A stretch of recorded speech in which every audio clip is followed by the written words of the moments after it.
The Panthers beat up the Oilers physically and on the scoreboard, and now it's a 2-1 series lead going into Game 4.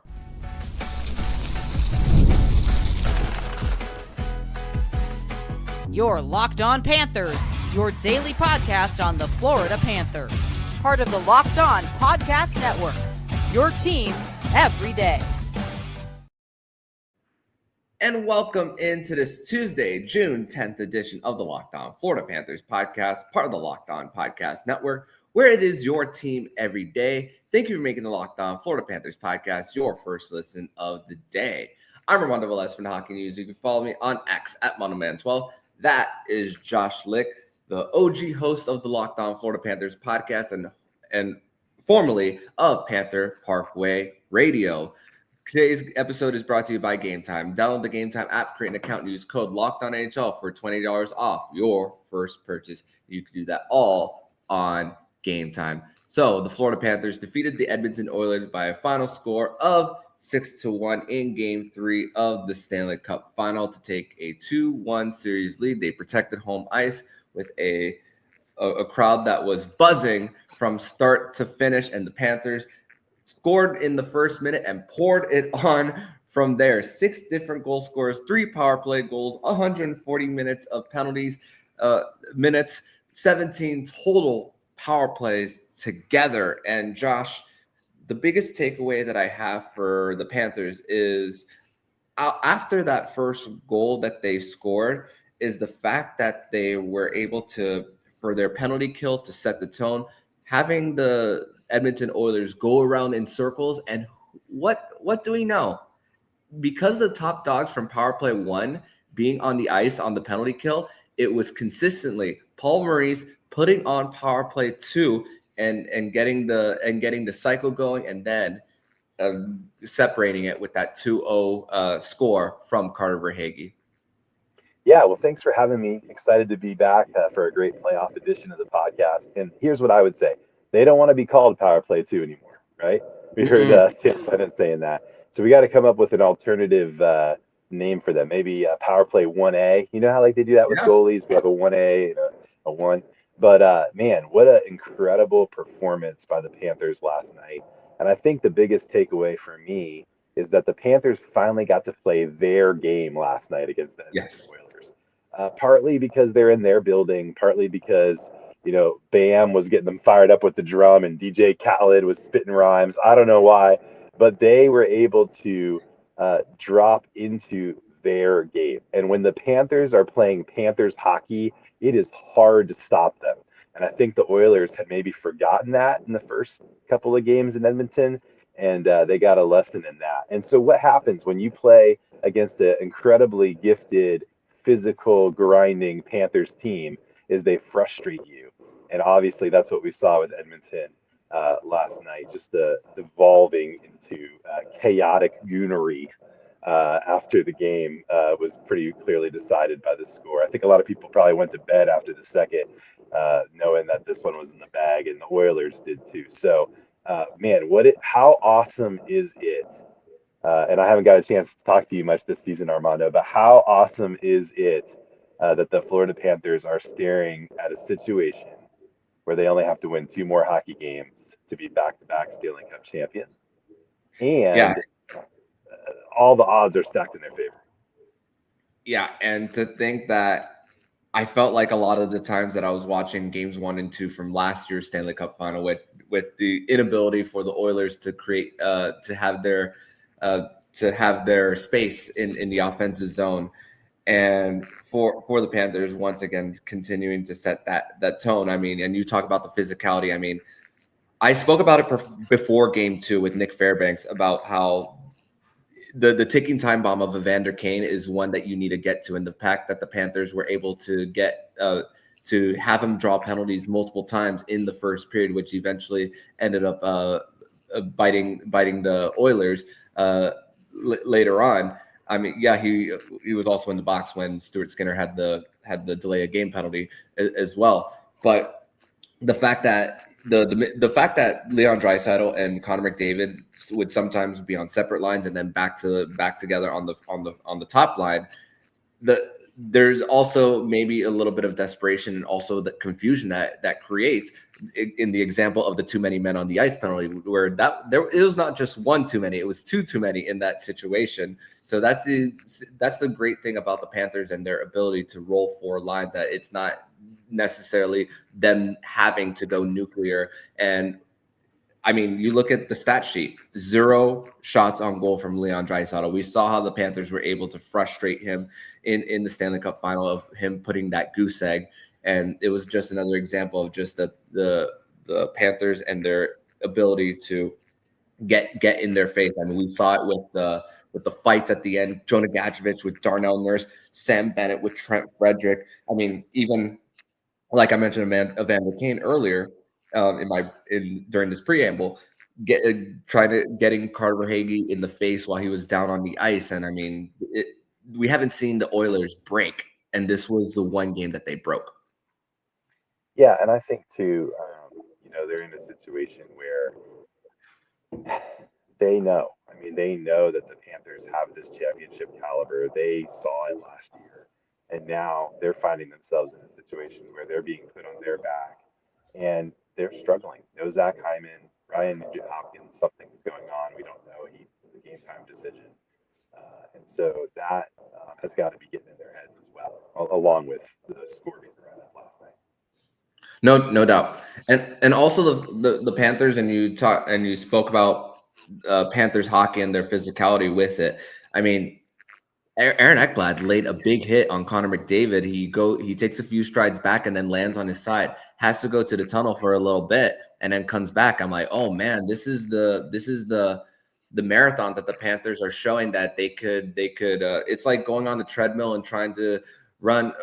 You can't run 5 miles just yet. So you start with 1, then you get to 2. But the Panthers over these last few years have been able to get to that 26.2 mile landmark, and this is kind of where we're at when it comes to the Stanley Cup playoffs. Right now, I would say they're on mile 23 for their marathon, and it's just once again their ability to continue to press on, pound it, and also tire out the opposition, which is crazy, because you think about going into this one, the Panthers were 3.6% on the power play, and they get 3 on the night. Carter Hagee with that short side goal off the post, and in Aaron Ekblad, which the Edmonton Oilers were abandoning the weak side of the ice multiple times on that Verhage goal and on the Ekblad goal that made it 5-1 at the time. So it's a lot of that ice on the left flank was exposed for Edmonton. So it made the Panthers' job a lot easier. Yeah, and when you can get those passes that the Panthers love to do, and I feel like earlier in the series they were frustrated because they were trying to make passes and they just had a hard time doing it, and it felt like everything clicked last night. And man, that Aaron Ekblad goal was one of the prettiest goals that you'll ever see in the Stanley Cup playoffs. So it's not just the gritty goals, Matthew Tkachuk in the crease, Sam Bennett falling into goaltenders being pushed. It's not just that, but it is the finesse as well, the skill. And I think you nailed it. It's depth. The Panthers have depth, and they have even deeper talent at forward and at defense than they did in their prior cup run. So I think having both of those factors involved last night, and that's got to frustrate the Oilers when you're beating them with skill, and they have the most skilled player in the world, and maybe the second or third most skilled player in the world, and you're frustrating them with pretty passing plays. You're doing a good job. No doubt. And the scoring distribution, looking at it with the top line to the third, I mean, it only separates by 5 points of all the three. So it just goes to show how when one unit is not going, another unit can. And just looking once again, I mean, 6 different goal scorers. You love to see it. And we saw this multiple times, especially in the Carolina series, where it wasn't just one guy getting on multiple times. It's like, and you got to be thinking, if you're the opposition, it's like, what do you have to do in order to stop these guys? So good. So great start to the home part of this portion of the Stanley Cup final, but 2-1 series lead for the Panthers here going into game 4. And we are going to transition to segment number 2, where we are going to give our 3 stars of the game and the moment where we knew the game was won. We'll discuss that more next here on the Locked On Florida Panthers podcast. Today's episode is brought to you by Indeed. And you realize your business needs to hire someone yesterday? How can you find amazing candidates fast? Easy. Just use Indeed. When it comes to hiring, Indeed is all you need. Stop struggling to get your job post seen on other sites. Indeed sponsored jobs put your post at the top of the page and help you reach the right candidates faster. I've been in that spot where I needed to hire someone like yesterday. The pressure's on, and every day without the right person is a setback. That's exactly when Indeed's sponsored jobs come in handy. They make sure your post is seen by the right candidates right now. And you can speed up the hiring process with a $75 sponsored job credit. Just go to Indeed.com/lockedon right now and support our show by saying you heard about Indeed on this podcast. Terms and conditions apply. Hiring Indeed is all you need. Segment number 2 here on this Tuesday, June 10th edition of the Locked On Florida Panthers podcast. Thank you once again for making the Locked On Florida Panthers podcast your first listen of the day here on a Tuesday, recapping last night's 6-1 beatdown of the Florida Panthers against the Edmonton Oilers in Game 3 of the Stanley Cup final. And let's go to our 3 stars of the game for this one. So number 3 star, I got to give it to Sergei Bobrovsky. So whenever you think about the amount of saves he made, now it's the second most saves through 3 games in Stanley Cup final history, 30 of 31. But man, was that net front clean. They were forcing the passes to Evan Bouchard, which you're thinking Evan Bouchard's getting those boost bombs more than Leon Draisaitl. You'll take it as much as Evan Bouchard can score from that part of the ice, and how Sergei Bobrovsky was able to look through screens and still get a quick glove, no rebound, and a freeze. Sergei Bobrovsky is my 3rd star of the night. Number 2 star, Sam Reinhart, with a beautiful move after Barkov created the strip on John Klingberg, with some of the assists from Francis Chiron, the referee, but also made a little bit of a move to get it past Stuart Skinner there, and also the beautiful backhand assist from Reinhart to Aaron Ekblad to make it 5-1 right before Stuart Skinner was pulled. Sam Reinhart, first goal of the Stanley Cup final. We know that he's been battling that injury from the Eastern Conference final. And then number 1 star for me, Carter Verhaeghe, turning it on at the right time. And it's crazy, Josh. Here's the thing about Carter Verhaeghe. Since he started from the Panthers until now, he hasn't even really spent too much time even on power play 1 for the Panthers, even before the coaching change from Q to Andrew Burnett to Paul Maurice. And he was mostly an even strength guy at the beginning of his Florida Panthers tenure. And in the postseason, he now has the most power play goals in the history of the Panthers. He just passed Sam Reinhart. So I have a feeling that they're going to go back and forth, but that's besides the point. The fact that he's opportunistic when he does get those opportunities on the power play. So number 1 star, Carter Verhaeghe. How about yours? Yeah, coaching is easy, right? Just put the guys in that'll score. I think it's fun. I agree with you on most of that. I think when it comes to Bob at number 3, there's no way that you can't put him in your top 3. We knew at some point this series was going to be a goalie duel. That was a goalie massacre. Bob was putting on a show at one end of the ice, and Stuart Skinner was just standing there watching it. Bob looked great, had some great key saves, and even had to deal with some physicality. I liked after the game, they asked Bob about getting bumped and pushed a little bit, and he said, "I appreciate their respect." I love that about Bob. Nothing phases him, and he's got that veteran presence. And I think nothing that I could say would be enough to praise Sergei Bobrovsky and the way that he has brought that calm, collected, methodical method goaltending to the Florida Panthers over the last couple of years, worth every one of those $10 million that he's making this season. And I agree, Sam Reinhart was great, Carter Verhaeghe was great, but I would like to just point out Seth Jones had quite a night as well. He looked great, a lot of jumping up on the rush. I thought that he played really solidly defensively. He had a lot of great opportunities to stop plays that McDavid and Draisaitl were starting to create. And the defense just was very strong from Jones to Ekblad with the big hit that you mentioned on McDavid to Mikkola. Mikkola being strong physically. He had a couple really great hits tonight. And also Mikkola standing up for the team there towards the end and then also throughout the game. Definitely strong night on the back end for the Panthers as opposed to kind of a weak night on the back end for the Oilers. Yeah, I feel like that for the Panthers and the Oilers here. It's crazy because the Oilers were putting these practice lines of putting them all juggling them all up, but they only really changed the top two the top two pairs for them.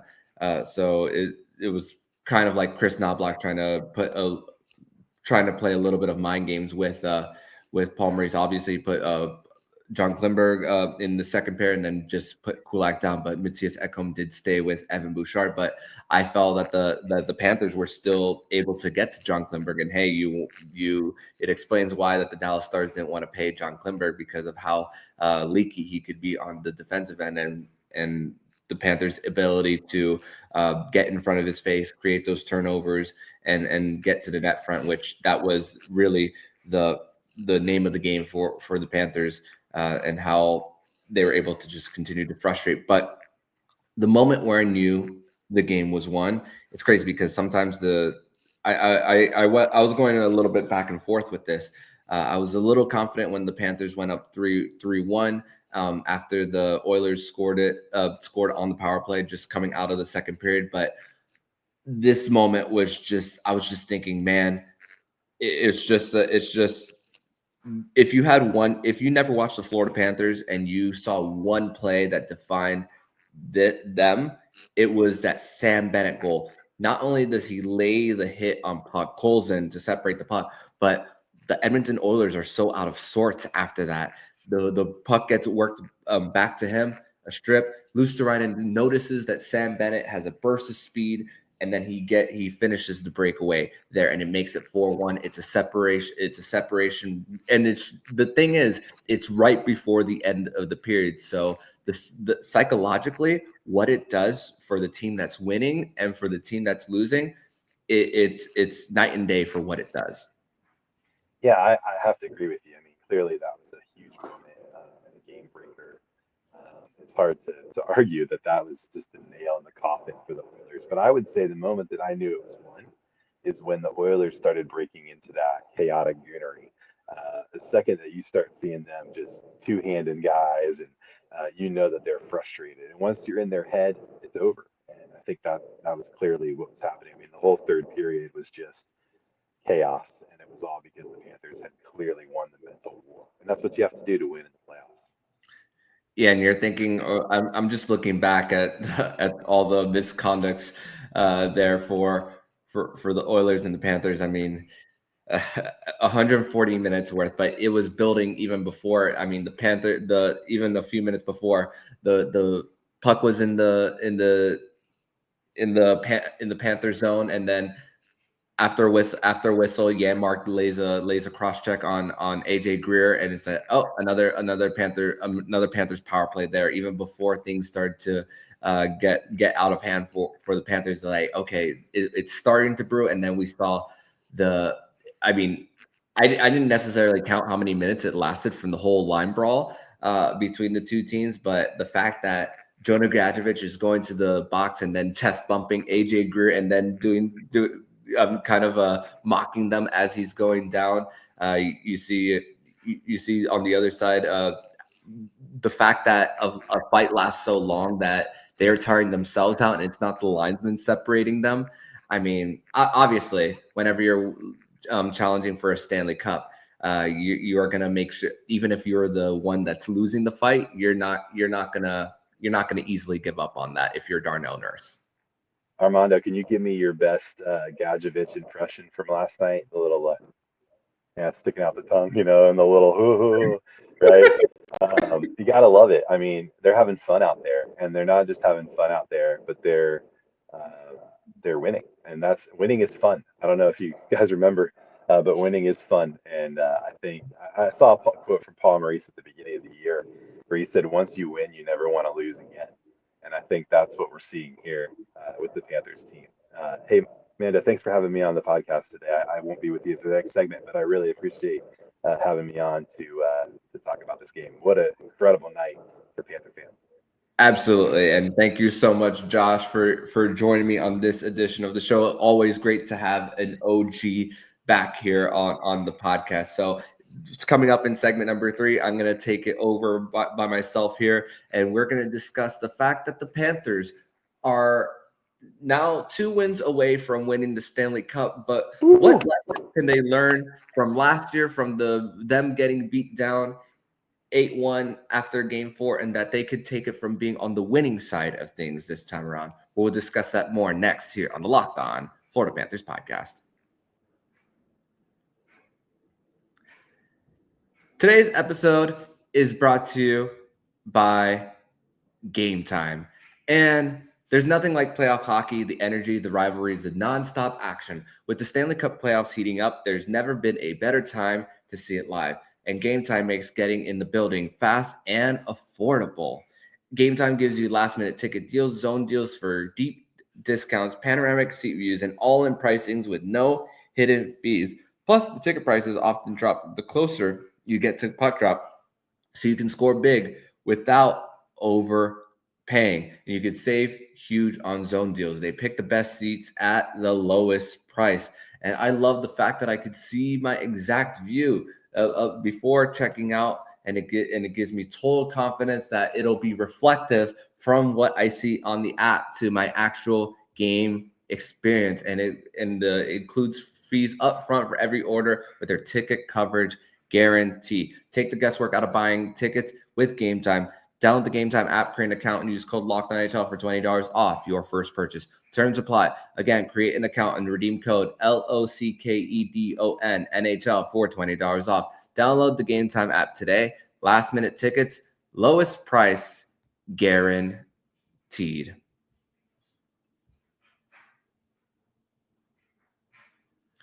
Segment number 3 here on this Tuesday, June 10th edition of the Locked On Florida Panthers podcast. Thank you once again for making the Locked On Florida Panthers podcast your first listen of the day here on a Tuesday, where the Florida Panthers are coming off a 6-1 win over the Edmonton Oilers in Game 3 of the Stanley Cup Final. And also, I want to give a special shout out to someone in the arena, one of the security guards, Tom Ellsbury.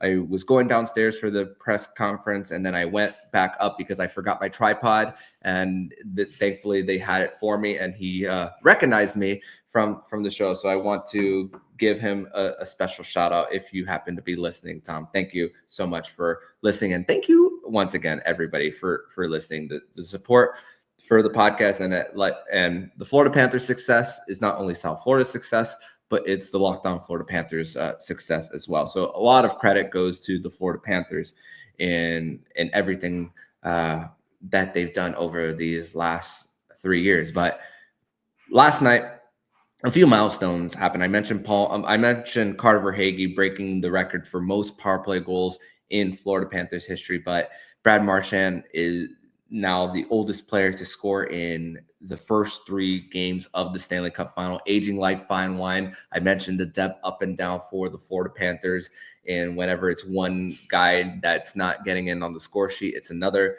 for the Panthers, and just up and down, just coming in waves. I mean, the fact that the Panthers have been winning the battles on the walls, out skating, feeding into the net front, making things uncomfortable for Skinner. I mean, that's once again what you need to do in order to win the Stanley Cup. I know there's the whole toe picking the line, that we've seen that with Sam Bennett over and over again, but you think about for the Panthers and just their ability to go up to the limits and just to see what they can and can't get away with. And that's really the thing for the Panthers, and just knowing where that line is. But Paul Maurice, 1,000 coaching wins in the regular season and the postseason for his career. So an incredible milestone on just where he's been from starting in the mid 90s in with Hartford, Toronto, going overseas, going back, starting even coaching with the Marlies, the Carolina Hurricanes, for multiple stints, even having Rob Brindamore as one of his assistants and coaching him as a captain. And just the fact that it's two wins away from him to get a second consecutive Stanley Cup. Sometimes it's tough when it comes to waiting in between in 25 years of coaching, but the fact that he has the great situation that he has with the Florida Panthers, which Gary Bettman spoke on the NHL on TNT about the whole state income tax situation, and also called out Paul Bissonnette on his lack of journalistic objectivity prior to game 3 of the Stanley Cup final. So nice little call out from Commissioner Bettman. I don't praise him on a lot of things, but that is one of them for what he did there. And for the Panthers here, though, winning is fun, as Josh said. And for Florida, there's so many lessons that you could learn from ups, downs, whenever there's 4-game losing streaks, or even a 2-10 stretch like the Panthers saw in 2024 in March, right before their first Stanley Cup last year. And for the Panthers, I'm looking at this 6-1 win.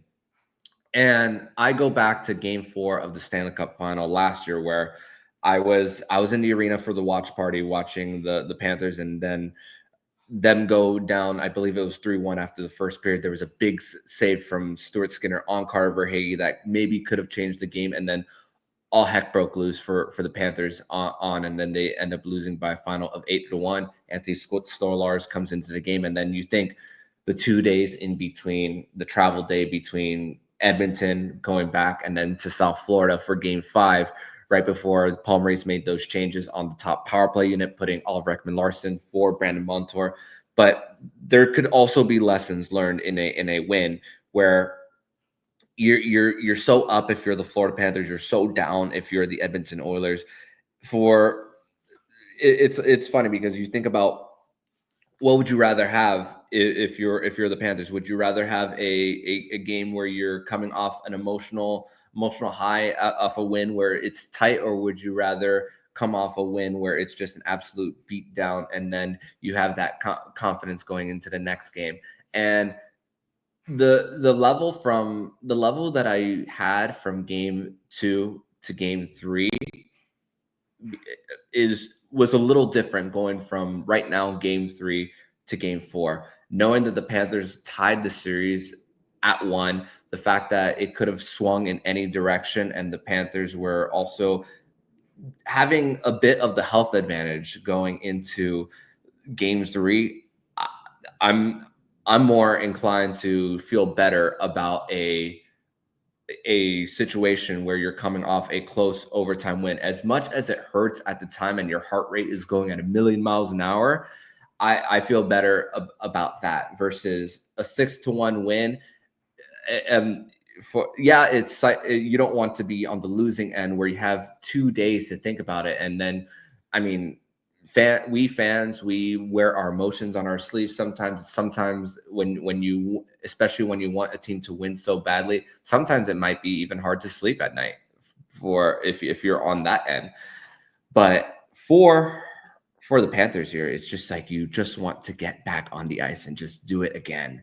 And obviously with the schedule of the NBA, it's a little tougher for the scheduling to make it work for 1 day off instead of 2.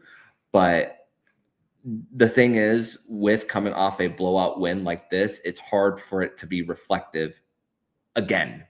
That's the thing for this. It's just the fact that momentum doesn't carry game to game, and the fact that you got that one.